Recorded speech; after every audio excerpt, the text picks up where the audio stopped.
49 అంటే సంతానం, 49 అంటే సంతోషం. 39 ఆంధ్రప్రదేశ్, తెలంగాణ. గురువుగారు, స్త్రీలు ఖచ్చితంగా కుంకుమ ధారణ చేయాలి అని పెద్దవాళ్ళు చెప్తూ ఉంటారు. నిజంగానే స్త్రీలు కుంకుమ ధారణ తప్పకుండా చేయాలా గురువుగారు? అసలు కుంకుమ ధారణ చేయడం వల్ల కలిగే ప్రయోజనం ఏంటి? తప్పకుండా తెలియజేస్తారమ్మా. ముందుగా ప్రేక్షకులందరికీ శ్రీమాత్రే నమః, శ్రీ గురుభ్యో నమః. నమో దేవ్యై మహాదేవ్యై శివాయై సతతం నమః. నమ ప్రకృత్యై భద్రాయై నిహతాం ప్రణతాస్మిత. అంటే కుంకుమ అనేటటువంటిది సౌభాగ్యంలో ఒక గుర్తుగా చెప్పడం జరిగింది. పెద్దవాళ్ళు ఏది చెప్పినా కానీ ఊరికే చెప్పలేదు. సనాతన ధర్మంలో ఉన్నటువంటి విలువలు, అలాగే మన ధర్మంలో ఉన్నటువంటి ఔన్నత్యము, గొప్పతనాన్ని అన్నిటిని కూడా రంగరించి చెప్పడం జరిగింది. అంటే సౌభాగ్యంలో సూచికగా ఒక స్త్రీకి సౌభాగ్యంలో ఉన్నటువంటి గొప్పతనాన్ని తెలియజేయడానికి, అవి ధరిస్తే ఆ స్త్రీకి వచ్చేటటువంటి గౌరవం కానివ్వండి, మర్యాద కానివ్వండి, ఇవన్నీ కూడా రాబోయే తరాలు దీనిని అనుసరించి నడవాలి అనే ఒక పద్ధతితో కుంకుమ ధరించాలి అనేటటువంటి అంశాన్ని తెలియజేశారు. స్త్రీకి సౌభాగ్యాన్ని ఇచ్చేటటువంటి వస్తువులు ఏమిటి అని అంటే గనక, మొట్టమొదటిగా కుంకుమ. ఒకటి కుంకుమ, రెండవది పువ్వులు, మూడవది గాజులు, నాలుగవది మంగళసూత్రము, నల్ల పూసలు, ఐదవది కాలికి మెట్టెలు. ఇవి ప్రతి ఒక్క స్త్రీ ధరించేటటువంటి 5 రకాలైనటువంటి ద్రవ్యములు. అయితే ఇది స్త్రీలు ఎందుకు ధరించాలి కుంకుమ అనేటటువంటి దానికి అర్థం ఏంటి అంటే, ఇప్పుడంటే ఈ స్టిక్కర్లు ధరిస్తున్నారు, వేరే రకంగా ఎన్నో రకాలైనటువంటి వింత వింత బొట్లు పెడుతున్నారు, కలర్ బొట్లు పెడుతున్నారు. అంటే డ్రెస్కి మ్యాచింగ్ అయ్యేటట్టు, చీరకు మ్యాచింగ్ అయ్యేటట్టు ఏదేదో బొట్లు పెడుతూ ఉన్నారు. అంటే పచ్చ చీర కడితే పచ్చ బొట్టు పెడుతున్నారు, గ్రీన్ కలర్ పెడితే గ్రీన్ కలరు, అలాగే ఎల్లో కలర్ కడితే ఎల్లో కలర్, ఇలా ఎన్నో రకాలైనటువంటి బొట్లు. కుంకుమ, ఎరుపు అనేటటువంటిది ఇప్పుడు అమ్మవారికి ఎన్ని చీరలు కట్టినా కుంకుమ లేకుండా ఏ అమ్మవారు ఉండదు. ఎందుకు కుంకుమ పెడతాము? కుంకుమ అనేటటువంటిది పెళ్ళైనటువంటి స్త్రీకి నరదృష్టి తగలకుండా ఎన్నో రకాలైనటువంటి గాలి నుండి, ధూళి నుండి, దుమ్ము నుండి రక్షించేటటువంటిదే కుంకుమ. ఈ కుంకుమ సనాతన ధర్మాన్ని జోడించి చెప్పారు. కనీసము భయంతోనైనా చెప్తే వింటారేమో అని చెప్పేసి ధర్మాన్ని జోడించారు. అదే నువ్వు అమ్మ నీకు పెళ్ళయిందమ్మా కుంకుమ పెట్టుకో అంటే ఇలా మంచితనంతో చెప్తే ఎవరు వినరు. అయితే భయపెట్టైనా చెప్పాలి, లేదంటే బాధ పెట్టైనా చెప్పాలి. ఈ రెండిట్లో ఏదో ఒకటి చెప్తేనే వాళ్ళు వింటారు, లేకపోతే వినరు.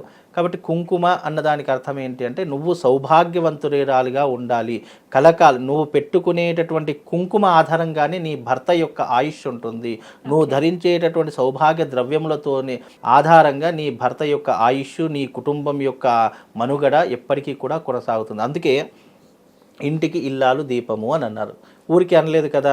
అంటే ఏ ఇంటికైనా ఒక స్త్రీతోనే ఆ ఇల్లు అనేటటువంటిది ఎప్పుడు కూడా మనశ్శాంతిగా ఉంటుంది.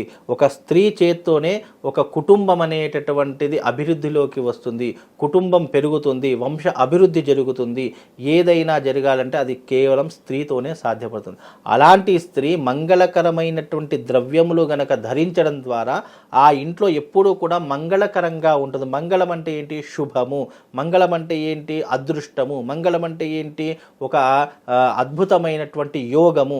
ఇన్ని రకాలుగా కలిగి ఉన్నటువంటి మంగళకరమైనటువంటి ద్రవ్యములు ధరించడం ద్వారా కుటుంబానికి మంచి జరుగుతుంది, భర్తకు మేలు జరుగుతుంది, ఆ స్త్రీకి గౌరవం దక్కుతుంది. ఎన్నో రకాలైనటువంటి గౌరవ మర్యాదలతో పాటు ఆ స్త్రీ సాక్షాత్తు అమ్మవారి యొక్క స్వరూపంగా కనిపిస్తుంది. ఎప్పుడైనా మీరు చూడండి, మనం ఎప్పుడూ కూడా టిక్లీలు ధరించి ఒక్కసారి కుంకుమ ధరిస్తే ఆ మొహంలో ఒక రకమైనటువంటి విధానం కనిపిస్తుంది. మీరు ఎప్పుడైనా ఏ స్త్రీకైనా గమనించండి, కుంకుమకు ఈ టిక్లీలకు చాలా వ్యత్యాసం ఉంది. నువ్వు ఎన్ని రంగుల టిక్లీలు పెట్టినా, ఎన్ని రంగుల స్టిక్కర్లు పెట్టినా అవన్నీ కూడా కుంకుమ ముందు దిగదుడిపే. కనుక నువ్వు ఎప్పుడైనా గుర్తుపెట్టుకో, కుంకుమ అనేటటువంటిది నీలో ఉన్నటువంటి సౌందర్యాన్ని పెంచడానికే కాదు, మీలో ఉన్నటువంటి జ్ఞానాన్ని పెంచడానికి కూడా, అదృష్టాన్ని పెంచడానికి కూడా, కుటుంబం యొక్క విఘ్నతను పెంచడానికి కూడా ఆ కుంకుమ అనేటటువంటిది ధరించుకుంటే స్త్రీకి గౌరవం పెరుగుతుంది. స్త్రీకి గౌరవం ఎందుకు వస్తుంది?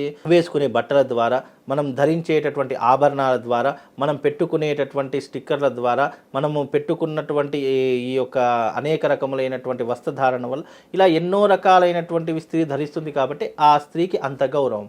నువ్వు అన్నీ వేసుకొని కుంకుమ పెట్టుకోకపోతే అది అంటే భర్త చనిపోయినప్పుడు ఏ విధంగానైతే నిన్ను చూస్తారో ఆ రకమైనటువంటి విధానం నీలో ప్రేతకళ కనిపిస్తుంది. కనుక నువ్వు ఎప్పుడైతే కుంకుమ ధరిస్తావో అప్పుడు నీ శరీరంలో అమ్మవారు కొలువై ఉంటుంది. అందుకే స్త్రీని సాక్షాత్తు అమ్మగా చూడాలి, అమ్మవారి స్వరూపంగా ఆరాధన చేయాలని ఊరికే చెప్పలేరు కదా. అవన్నీ ఎలా వస్తాయి? నువ్వు ధరించినటువంటి వేషధారణ వల్లనే నీకు గౌరవం ఏ రకంగా ఇవ్వాలి అనేటటువంటిది నీకు జరుగుతున్నటువంటి ఒక విద్వతగా చూడాలి. ఆ రకమైనటువంటి విధానాన్ని అలవర్చుకోవడానికే కుంకుమ ధరించుకోవాలి. పెళ్ళైనటువంటి స్త్రీలు ముఖ్యంగా ధరించవలసినటువంటి విధానాలు కూడా కొన్ని శాస్త్రంలో చెప్పారు. పెళ్ళైనటువంటి స్త్రీ నుదుటి ఈ యొక్క 2 కనుబొమ్మల మధ్య కుంకుమ ఉండాలి. అలాగే కుంభస్థలము అంటారు, ఇక్కడ పాపిడి బిళ్ళ దగ్గర ఏదైతే మనం పాపిడ తీస్తామో అక్కడ తప్పకుండా కుంకుమ. ఇప్పుడు మార్వాడీలు చూడండి, తప్పకుండా ఇక్కడ కుంకుమ లేకుండా వాళ్ళు బయటకు రారు. పెళ్ళైనటువంటి స్త్రీలు ఇక్కడ పాపిడి బిళ్ళ దగ్గర కుంకుమ పెట్టుకుంటారు, అలాగే నుదుటి దగ్గర వాళ్ళు కుంకుమ లేకుండా బయటకు రారు. ఎందుకు? అందుకే వాళ్ళ దగ్గర లక్ష్మీదేవి స్థిరంగా ఉంటుంది అని అంటారు మార్వాడి వాళ్ళ దగ్గర. వాళ్ళు ఎందుకంటే పద్ధతి ఏ రకంగానైనా సరే కుంకుమ లేకుండా వాళ్ళు బయటకు రారు. అలాగే పెళ్ళైనటువంటి వాళ్ళు చాలామందిని చూసుకుంటారు, కొంతమందిని కాదు ఎక్కువ మందిని చూసుకుంటే వాళ్ళు శారీనే కట్టుకుంటారు, చీరను మాత్రమే కట్టుకుంటారు. ఇలా ఎన్నో రకాలైన బొట్టు పెట్టుకుంటారు, చక్కగా పూలు పెట్టుకుంటారు, చేతుకు నిండుగా ఇంతవరకు గాజులు వేసుకుంటారు. అంటే సౌభాగ్యాన్ని ఇచ్చేటటువంటి వస్తువులు నిండుగా ధరించేటటువంటి వాళ్ళు మార్వాడి వాళ్ళు, బ్రాహ్మణులు, కొంతమంది వైశ్యులు, ఇలా కొన్ని జాతుల వారు చాలా తప్పకుండా ధరిస్తారు. ఎందుకంటే దానిలో ఉన్నటువంటి విషయాలు తెలుసు. ఇవన్నీ గాజులు కానీ, బొట్టు కానీ, పూలు కానీ ఇవన్నీ ఏదో అలంకరణ వస్తువులు కాదు.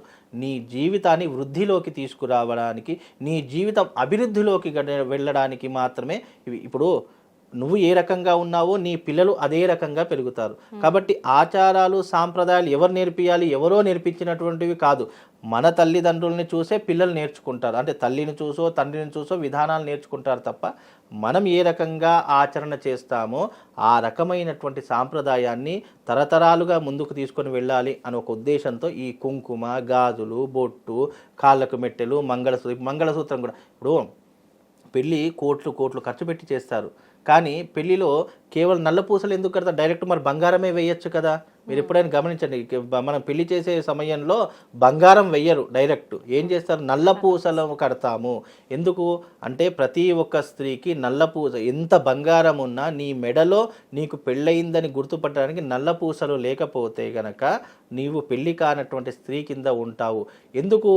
ఇవన్నీ కూడా అరే ఈ అమ్మాయికి వివాహం అయ్యింది, ఈ అమ్మాయిని మరో ఉద్దేశంతో చూడకూడదు, మరో ఉద్దేశంతో భావన చేయకూడదు అనేటటువంటి అంశంలో కూడా చూస్తారు ప్రజలు. ఎందుకంటే ఇప్పుడు పెళ్లి కానటువంటి స్త్రీని ఎన్నో రకాలుగా చూస్తూ ఉంటారు, అదే పెళ్ళైనటువంటి స్త్రీని కొంతమంది ఆ ఉద్దేశంతో చూడరు. కాబట్టి ఇక్కడ ఉద్దేశం కూడా మార్పు చెందకూడదు. ఒక స్త్రీ మనం మాతృస్వరూపంగా చూస్తున్నాము, ఒక సోదరులాగా భావిస్తున్నామంటే బికాజ్ వాళ్ళు ఎందుకు కాళ్ళకు చూసి మట్టెలో, లేక మెడలో చూసే పుస్తె మట్టెలో ఏవో ఒకటి చూసి అరే అమ్మాయికి వివాహం అయ్యింది అనే ఒక సద్భావనతో కొంతమంది ఉంటూ ఉంటారు. కనుక ఇవన్నీ కూడా మనిషి నుంచి, ఒక సమాజం నుంచి ప్రొటెక్షన్గా కాపాడుకోవడానికి పనికొస్తుంది. అలాగే ఒక స్త్రీని మనం గౌరవించడానికి కూడా పనికొస్తుంది. కాబట్టి ఇవన్నీ కూడా సనాతన ధర్మంలో ఒక కుంకుమకే కాదు, కుంకుమ తప్పకుండా ధరించాలి. అలా ధరించడం ద్వారా మీకు కీర్తి ప్రతిష్టలు పెరుగుతాయి, వంశం అభివృద్ధిలోకి చెందుతుంది, మీరు ఒక ఆదర్శవంతురాలుగా ఉంటూ ఉంటారు, ఎంతోమందికి ఒక జ్ఞానాన్ని సంపాదించే విధంగా ఉంటారు. కాబట్టి కుంకుమ అనేటటువంటి ధరించాలి. సౌభాగ్య వస్తువులో ఒకటే ఈ కుంకుమ. కనుక కుంకుమ ధరించడం వల్ల మంచిదే తప్ప చెడేమీ లేదమ్మా. థ్యాంక్ యూ గురుగారు. శ్రీమాత్రి.